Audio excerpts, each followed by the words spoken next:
നമസ്കാരം. ആഴ്ചവട്ടത്തിലേക്ക് സ്വാഗതം. അടുക്കളയിൽ നിന്ന് അരങ്ങത്തേക്ക് VT ഭട്ടതിരിപ്പാടിന്റെ ഭാവനയിൽ വിരിഞ്ഞ പ്രയോഗമാണ് പറഞ്ഞു പഴകിയ പ്രയോഗം. പക്ഷേ ഗായിക ചന്ദ്രലേഖയുടെ ജീവിതത്തെ വിശേഷിപ്പിക്കാൻ എത്ര പറഞ്ഞു പഴകിയതാണെങ്കിലും ഇതുതന്നെയാണ് ഏറ്റവും ചേരുന്നതെന്ന് ആഴ്ചവട്ടത്തിന് തോന്നുന്നു. ആദ്യം ചന്ദ്രലേഖയുടെ അടുക്കളയിൽ നിന്നുള്ള പാട്ട്. രാജഹംസമേ മഴവിൽ കൂടിനിൽ സ്നേഹദൂതുമായി വരുമോ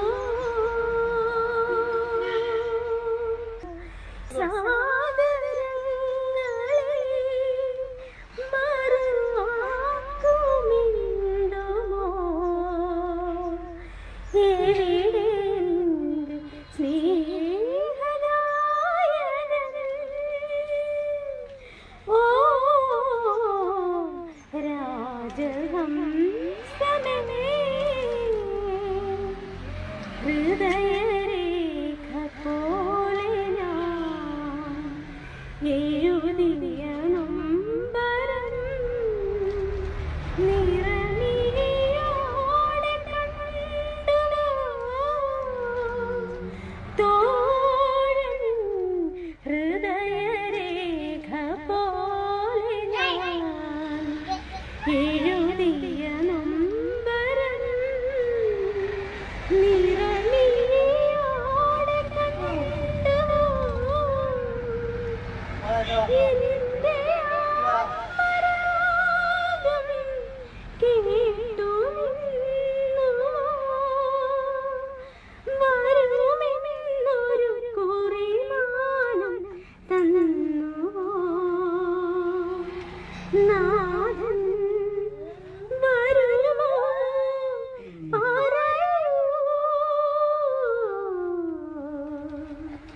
രാജഹംസമേ മഴവിൽ കൂടിനിൽ സ്നേഹദൂതുമായി വരുമോ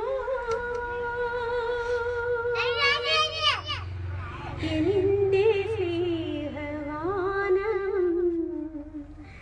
ജീവനഗാനം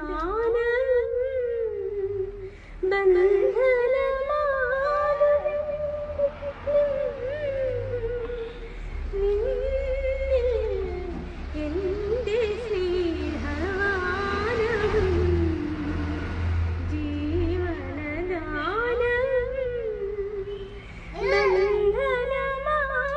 ബന്ധനമാകുമെങ്കിലും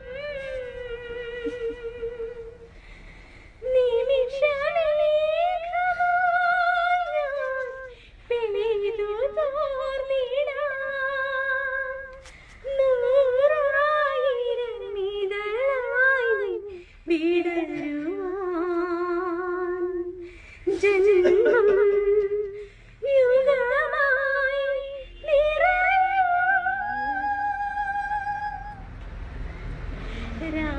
രാജഹംസമേ മഴവിൽ കൂടിനിൽ സ്നേഹദൂതുമായി വരുമോ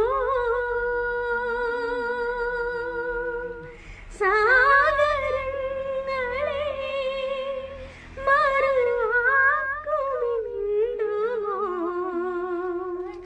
എവിടെ സ്നേഹദായകൻ ഓ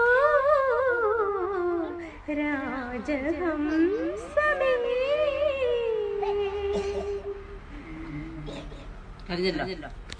കുഞ്ഞൊരു വീട്ടിൽ ഒരു പാവം വീട്ടമ്മയായി ഒതുങ്ങിക്കഴിഞ്ഞിരുന്ന ചന്ദ്രലേഖയുടെ ഈ പാട്ട് മൊബൈൽ വീഡിയോയിൽ റെക്കോർഡ് ചെയ്തത് ഒരു ബന്ധുവാണ്. അദ്ദേഹം അത് യൂട്യൂബിൽ പോസ്റ്റ് ചെയ്തു, ഫേസ്ബുക്കിൽ ഷെയർ ചെയ്തു. ജനലക്ഷങ്ങൾ ഈ പാട്ട് ഏറ്റെടുത്തു. സംഗീത സംവിധായകരും ഗായകരും ചന്ദ്രലേഖയുടെ ഈ പാട്ടിന്റെ മാധുര്യം ശ്രദ്ധിച്ചു.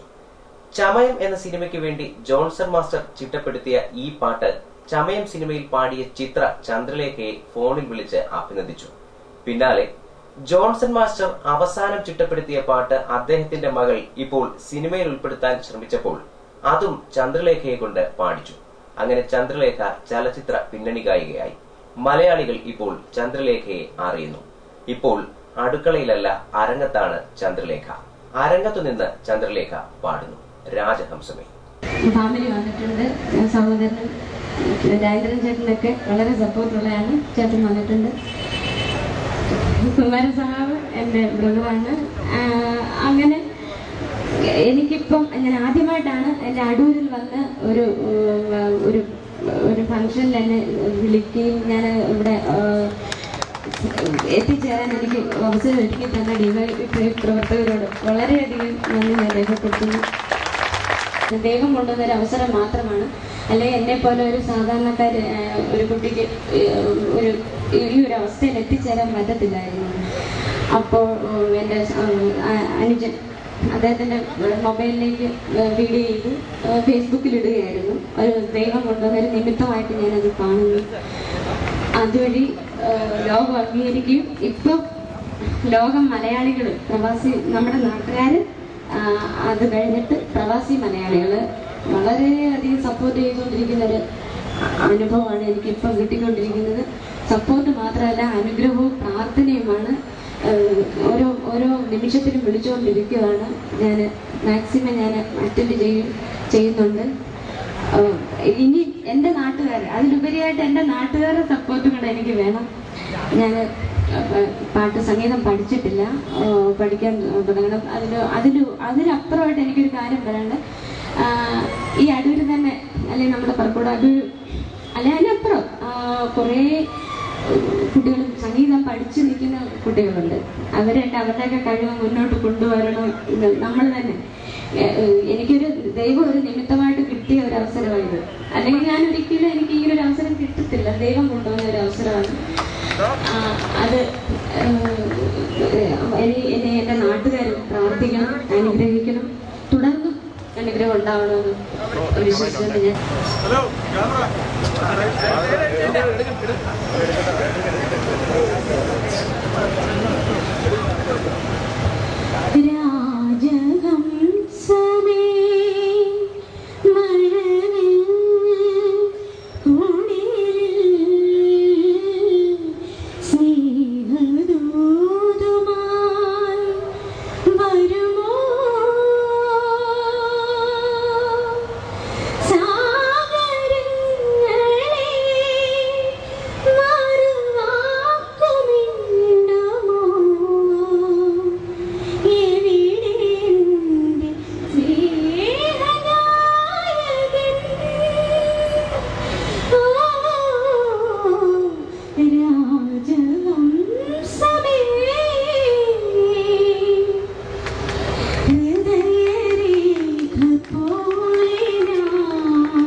പറയാനുള്ളത്. വരികളിൽ പറയും പോലെ ഈ ഗാനം ചന്ദ്രലേഖയുടെ ജീവനഗാനമായി കഴിഞ്ഞു. കഴിവും ഭാഗ്യവും കഠിന പ്രയത്നവുമാണ് ആരെയും ഉയരങ്ങളിലേക്ക് എത്തിക്കുന്നത്. അടൂർ ഭാസിയും അടൂർ ഗോപാലകൃഷ്ണനും അടൂർ ഭവാനിയും അടൂർ പങ്കജവും പിറന്ന മണ്ണിൽ നിന്ന് ഉദയം കൊണ്ട ചന്ദ്രലേഖയ്ക്ക് ആശംസകൾ.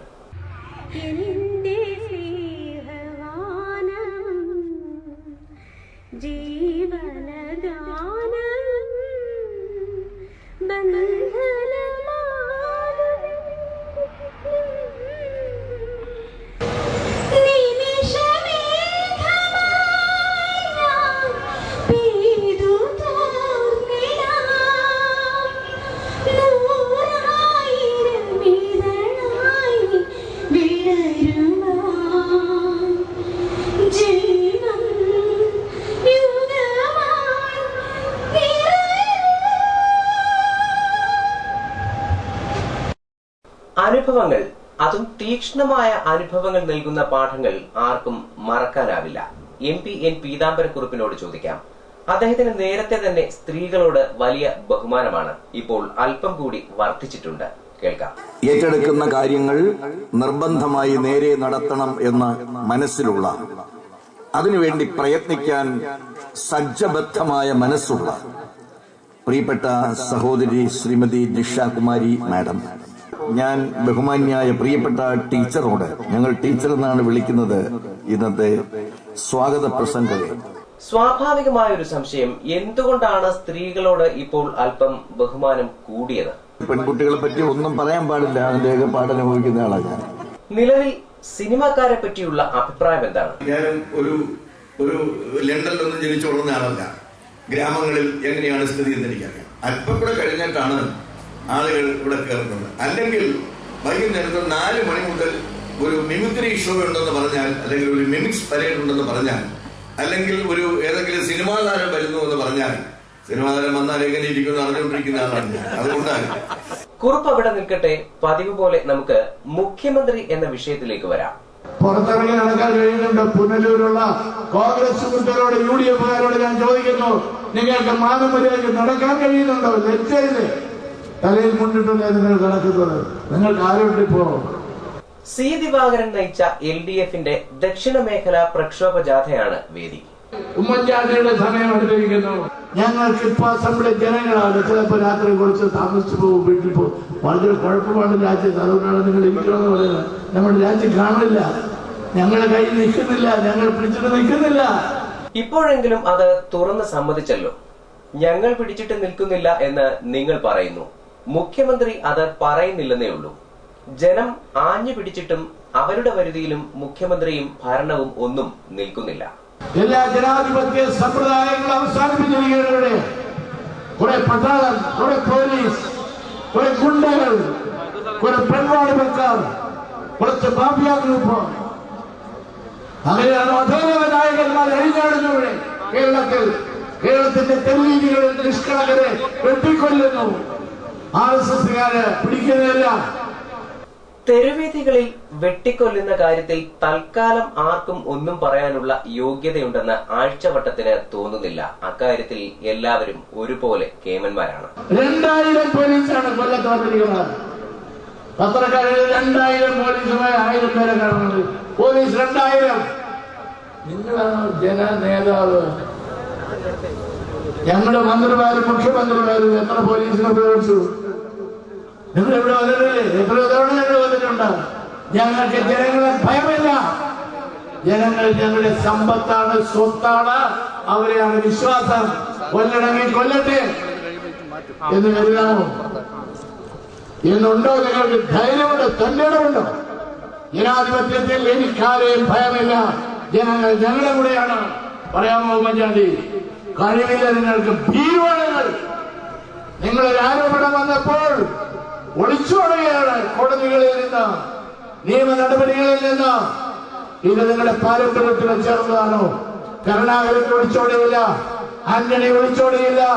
പലരും അതിനെ നേരിട്ടു, പലരും രാജിവെച്ചു, പലരും തിരിച്ചു വന്നു. ഉമ്മൻചാണ്ടി എന്തുകൊണ്ട് ആ പാത പിന്തുടരുന്നില്ല? എല്ലാം ഒരാവേശത്തിന് ചോദിക്കുന്നതാണ്. ചുമ്മാ പറഞ്ഞ് ശല്യം ചെയ്തുകൊണ്ടേയിരിക്കാം. ഇടയ്ക്കെങ്ങാനും വെളിപാടുണ്ടായി മുഖ്യമന്ത്രി രാജിവെച്ചാലോ? പറഞ്ഞു നോക്കി ഒരു പരീക്ഷണം. അതേസമയം അടുത്തിടെ ആസ്ഥാനത്ത് കിളിർത്ത ആലിന്റെ തണലിൽ വിശ്രമിക്കുന്ന മുഖ്യനുണ്ടോ കുലുക്കം? സോളാർ തട്ടിപ്പിലും ഭൂമി കുംഭകോണത്തിലും സ്വർണ്ണക്കള്ളക്കടത്തിലും ഉൾപ്പെടെ എല്ലാ അധോലോക സാമൂഹ്യ വിരുദ്ധ ഇടപാടുകളിലും കേരളത്തിന്റെ മുഖ്യമന്ത്രിയും മുഖ്യമന്ത്രിയുടെ നിയന്ത്രണത്തിലുള്ള ഓഫീസും തട്ടിപ്പിനിരയാകുന്ന പാവപ്പെട്ട ജനങ്ങളുടെ പരിരക്ഷ ഉറപ്പുവരുത്താൻ നടപടികൾ സ്വീകരിക്കുന്നതിന് പകരം തട്ടിപ്പിന് നേതൃത്വം കൊടുക്കുന്ന അധോലോക ശക്തികളുടെ താല്പര്യങ്ങൾ സംരക്ഷിക്കുന്ന നിലപാടാണ് ഇന്ന് കേരളത്തിൽ സ്വീകരിക്കുന്നത്. അതാണ് ഞങ്ങൾ ഈ പ്രക്ഷോഭ ജാഥയിൽ ഉന്നയിക്കുന്ന ഏറ്റവും പ്രധാനപ്പെട്ട പ്രശ്നം. കേരളത്തിന്റെ നിയമവാഴ്ചയും ജനാധിപത്യ ബോധവും സദാചാര മൂല്യങ്ങളും കാറ്റിൽ പറത്തിക്കൊണ്ട് അധികാരത്തിൽ തുടരുന്ന ശ്രീ ഉമ്മൻചാണ്ടി ഒരു നിമിഷം മുമ്പ് അധികാരം വിട്ടൊഴിഞ്ഞ് രാജിവെക്കാൻ നടപടികൾ സ്വീകരിക്കണം. അതിനായില്ലെങ്കിൽ അതിശക്തമായ പ്രക്ഷോഭ പരിപാടികളുമായി കേരളത്തിലെ ഇടതുപക്ഷ ജനാധിപത്യ മുന്നണി മുന്നോട്ട് പോകും. അതിശക്തം എന്നൊക്കെ പറഞ്ഞാൽ ജനത്തിന് ഇപ്പോൾ ആകെപ്പാടെ ആശയക്കുഴപ്പമുണ്ട്. ഒന്നുകിൽ രാപ്പകൽ സൊറ പറയൽ, അല്ലെങ്കിൽ സെക്രട്ടേറിയറ്റിനു ചുറ്റും സാറ്റുകളി, അതുമല്ലെങ്കിൽ കണ്ണൂരിലെ CPM നേതാക്കളെ കൊണ്ട് തെറി അഭിഷേകം, പിന്നെ കരിങ്കൊടി. അതിനപ്പുറമുള്ള ശക്തിയൊന്നും തൽക്കാലം പ്രതീക്ഷിക്കേണ്ടതില്ല.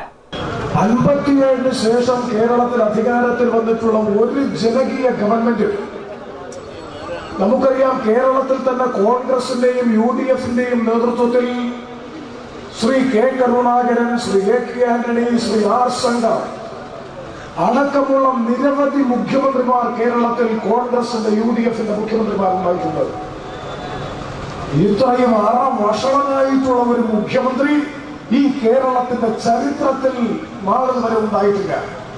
ഉമ്മൻചാണ്ടിയെ പിടിച്ച് CPMൽ ചേർത്ത് VS പക്ഷത്താക്കുക, ഒരു പാഠം പഠിപ്പിക്കാം. 2.5 വർഷക്കാലത്തെ UDF ഭരണത്തിന്റെ ബാക്കി പത്രം ഞാൻ തുടക്കത്തിൽ സൂചിപ്പിച്ചതുപോലെ തട്ടിപ്പ് നടത്തുന്ന അധോലോക സാമൂഹ്യ വിരുദ്ധ ശക്തികളുടെ സംരക്ഷണം ഏറ്റെടുക്കുന്ന ഒരു സർക്കാരായി ശ്രീ ഉമ്മൻചാണ്ടിയുടെ നേതൃത്വത്തിലുള്ള സർക്കാർ നടത്തിയിരിക്കുന്നു. പീഡനങ്ങൾ നടന്നാൽ പീഡിപ്പിക്കുന്നവർക്ക് പിന്തുണ, അവർക്ക് ഐക്യദാർഢ്യം പ്രഖ്യാപിക്കുക.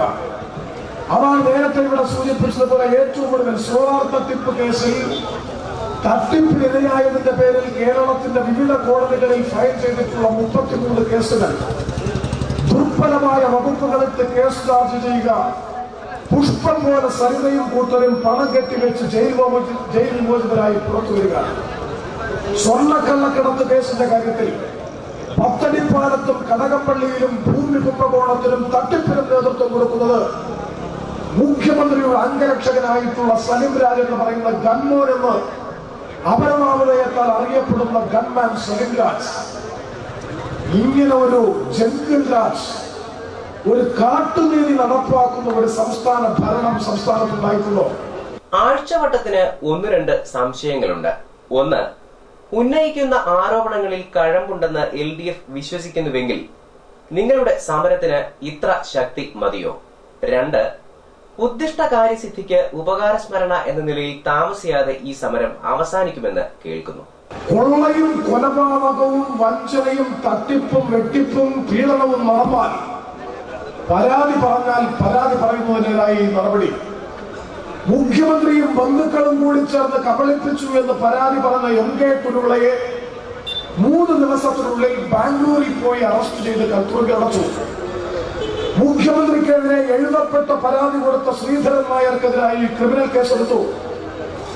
അതുപോലെ പാർലമെന്റ് അംഗമായിട്ടുള്ള കൊല്ലം പാർലമെന്റ് അംഗം പുനലൂർ മണ്ഡലത്തെ കൂടി പ്രതിനിധീകരിക്കുന്ന കോൺഗ്രസിന്റെ ഉന്നതനായിട്ടുള്ള നേതാവ് പാർലമെന്റ് അംഗം ഉൾപ്പെടെയുള്ളവർ പൊതുവേദിയിൽ വെച്ച് തന്നെ പീഡിപ്പിച്ചു എന്ന് പ്രസിഡന്റ് ട്രോഫി വള്ളംകളിയുമായി ബന്ധപ്പെട്ട സമ്മേളനത്തിൽ പീഡിപ്പിച്ചു എന്ന് രാജ്യത്തെ അറിയപ്പെടുന്ന ഒരു കലാകാരി പരസ്യമായി പരാതി പറഞ്ഞപ്പോ DCC പ്രസിഡന്റ് ശ്രീ പ്രതാപവർമ്മ തമ്പാൻ പത്രസമ്മേളനം നടത്തി പറഞ്ഞത് പ്രസവരംഗം തത്സമയം ചിത്രീകരിക്കാൻ അനുവാദം കൊടുത്ത ശ്വേത മേനോൻ 16 വയസ്സ് പ്രായമുള്ളപ്പോൾ തന്നെ പരസ്യചിത്രത്തിൽ അഭിനയിച്ച ശ്വേത മേനോൻ അവരെ പീഡിപ്പിക്കുന്നതിൽ എന്ത് തെറ്റുണ്ട് എന്ന് ചോദിക്കുന്ന അധാർമിക രാഷ്ട്രീയത്തിന്റെ ചെളിക്കുണ്ടിലേക്ക് കേരളം മുതലക്കുപ്പ് നടത്തിയിരിക്കുന്നു.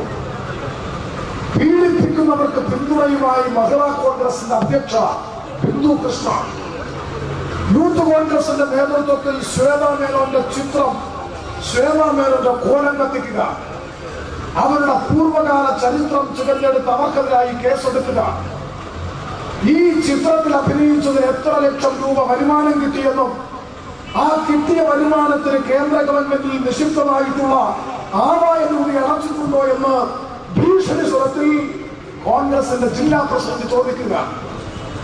എന്ത് നിയമവാഴ്ച കേരളത്തിൽ? ഇതാണ് ജനാധിപത്യം. സ്ത്രീ സുരക്ഷ ഉറപ്പുവരുത്തും എന്ന ഉറപ്പ് പറഞ്ഞിട്ടുള്ള സർക്കാർ വാക്കുപാലിക്കുക മാത്രമേ ശ്വേതയുടെ കാര്യത്തിൽ ചെയ്തിട്ടുള്ളൂ. വല്ലവിധേനയും പറഞ്ഞൊപ്പിച്ച് ശ്വേതാ മേനോനെ കൊണ്ട് കുറുപ്പിനെതിരായ പരാതി പിൻവലിപ്പിച്ചു. പരാതി പിൻവലിച്ചില്ലായിരുന്നുവെങ്കിൽ യൂത്ത് കോൺഗ്രസുകാരും ചേർന്ന് ആക്ഷേപം പറഞ്ഞും കേസിൽ കുരുക്കിയും അവരെ തകർത്തേനെ. പരാതി പിൻവലിച്ചതുകൊണ്ട് കൂടുതൽ ഉപദ്രവങ്ങൾ ഉണ്ടായില്ല. അങ്ങനെ അവരുടെ സുരക്ഷ സർക്കാർ ഉറപ്പാക്കി. ഒരു ഘട്ടത്തിൽ താൻ കുറുപ്പിനെയാണോ പീഡിപ്പിച്ചത് എന്നുപോലും ശ്വേതയ്ക്ക് സംശയം തോന്നിയത്രേ.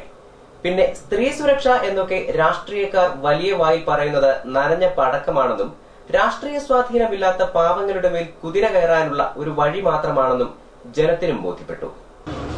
അവിടെയാണ് ഞങ്ങൾ ആവർത്തിച്ച് സൂചിപ്പിക്കുന്നത്, പീഡിപ്പിക്കപ്പെടുന്നവരുടെയും വഞ്ചിക്കപ്പെടുന്നവരുടെയും കൊലപാതകത്തിനും അതുപോലെയുള്ള കാര്യങ്ങളിൽ ഇരയാകുന്നവരുടെയും താൽപര്യങ്ങൾ പരിരക്ഷിക്കാൻ ബാധ്യതപ്പെട്ട ഭരണകൂടം കൊള്ള സംഘത്തിനും അധോലോക സാമൂഹ്യ വിരുദ്ധ ശക്തികൾക്കും അഭയം പ്രാപിക്കുന്ന കേന്ദ്രമായി കേരളത്തിന്റെ ഉന്നത ഓഫീസായ മുഖ്യമന്ത്രിയും മുഖ്യമന്ത്രിയുടെ ഓഫീസും മാറുന്ന അധാർമിക രാഷ്ട്രീയത്തിന്റെ അപ്പോസ്തലന്മാരായി അറിയപ്പെടുന്ന ഈ ഭരണകൂടം ഒരു നിമിഷം അധികാരത്തിൽ പോകണം.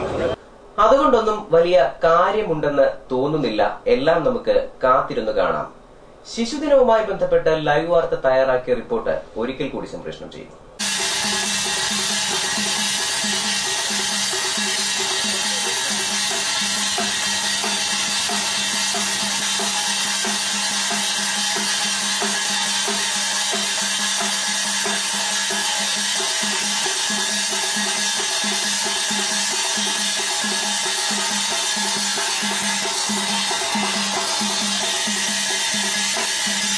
ഒരു ശിശുദിനം കൂടി ആഘോഷപൂർവ്വം കടന്നു പോകുമ്പോൾ ഒരു ചാൺ വയറിനു വേണ്ടി തെരുവിൽ ഞാണിന്മേൽ കളി നടത്തുന്ന ഇത്തരം ബാല്യങ്ങളെ കൂടി നാം കാണണം. ലോകത്തിലെ ഏറ്റവും വലിയ ശക്തിയുള്ളവർ കുട്ടികളാണ്. ഇത് കേൾക്കണം. ലോകത്തിലെ ഏറ്റവും വലിയ മിടുക്കുള്ളവർ കുഞ്ഞുങ്ങളാണ്. മനസ്സിലായില്ലേ? എന്താണ് സ്റ്റുഡന്റ് എന്നാൽ നിങ്ങൾക്കറിയാമോ? സ്റ്റുഡന്റ് എന്നാൽ വിദ്യാർത്ഥി എന്നാൽ ആരാണ്? വിദ്യയ്ക്ക് വേണ്ടി അർത്ഥിക്കുന്നവൻ, കാത്തു നിൽക്കുന്നവൻ, പ്രതീക്ഷിച്ചു നിൽക്കുന്നവൻ, ചോദിച്ചു വാങ്ങുന്നവൻ, അത് തേടിയെത്തുന്നവൻ, അത് പിടിച്ചു പറ്റുന്നവൻ, ഇങ്ങനെയൊക്കെയാണ് വിദ്യാർത്ഥി. Basically the student is the second line of the army. ഒരു വിദ്യാർത്ഥി സൈന്യത്തിന്റെ 2ാം നിര ചുമതലക്കാരനാണ്. വിദ്യാർത്ഥിയാകാനുള്ള ഭാഗ്യം സിദ്ധിക്കാത്ത കുരുന്നുകൾ നമുക്ക് ചുറ്റും ഏറെയാണ്. കുട്ടികളെ അകമഴിഞ്ഞ് സ്നേഹിച്ച പ്രിയപ്പെട്ട രാഷ്ട്ര നേതാവ് ജവഹർലാൽ നെഹ്റു കണ്ട സ്വപ്നം പതിറ്റാണ്ടുകൾ കഴിഞ്ഞിട്ടും സാക്ഷാത്കരിക്കാൻ നമുക്കായിട്ടില്ല. സമൂഹം കുട്ടികളെ ഇന്നും പല തട്ടിലാണ് നിർത്തിയിരിക്കുന്നത്. വിദ്യാഭ്യാസം സാർവത്രികമായിട്ടും തെരുവിൽ ഇതൊന്നും അറിയാതെ കുറെ കുരുന്നു ജീവനുകൾ അന്നത്തെ അന്നത്തിനു വേണ്ടി അധ്വാനിക്കുന്നുണ്ട്. ബാലവേല നിരോധിക്കപ്പെട്ടിട്ടും അത് തുടരുന്നു. പല അനാഥാലയങ്ങളിലും അഗതി മന്ദിരങ്ങളിലുമായി കുറേയേറെ കുഞ്ഞുങ്ങൾ ജീവിതം തള്ളി നീക്കുന്നു. ആൺ പെൺ വ്യത്യാസമില്ലാതെ രാജ്യത്തെമ്പാടും കുഞ്ഞുങ്ങൾ പീഡിപ്പിക്കപ്പെടുന്നു. നമ്മുടെ ഈ ആധുനിക സമൂഹത്തില് കുഞ്ഞുങ്ങളോടുള്ള ക്രൂരത ഏറി വരികയാണ്. കണക്കെടുത്ത് പരിശോധിച്ചു കഴിഞ്ഞാല് കുഞ്ഞുങ്ങളെ ദ്രോഹിക്കുന്ന അച്ഛനമ്മമാരുടെയും അതുപോലെ തന്നെ ബന്ധുക്കളുടെയും സുഹൃത്തുക്കളുടെയും ഒക്കെ എണ്ണം വർദ്ധിച്ചു വരിക. എല്ലാം നമ്മളൊക്കെ അറിയുന്നുണ്ട്. പക്ഷേ പലതും കണ്ടില്ലെന്നടിക്കുന്നു. ആഘോഷങ്ങൾ ആഘോഷങ്ങളായി തന്നെ തുടരുന്നു. പതിവ് പോലെ രാഷ്ട്രീയവും ജീവിതവും ഒക്കെയായി ഇത്തവണയും ആഴ്ചവട്ടം അവസാനിക്കുന്നില്ല. കൂടുതൽ വാർത്തകൾക്കും ദൃശ്യങ്ങൾക്കും www.livevarta.com സന്ദർശിക്കുക. നമസ്കാരം.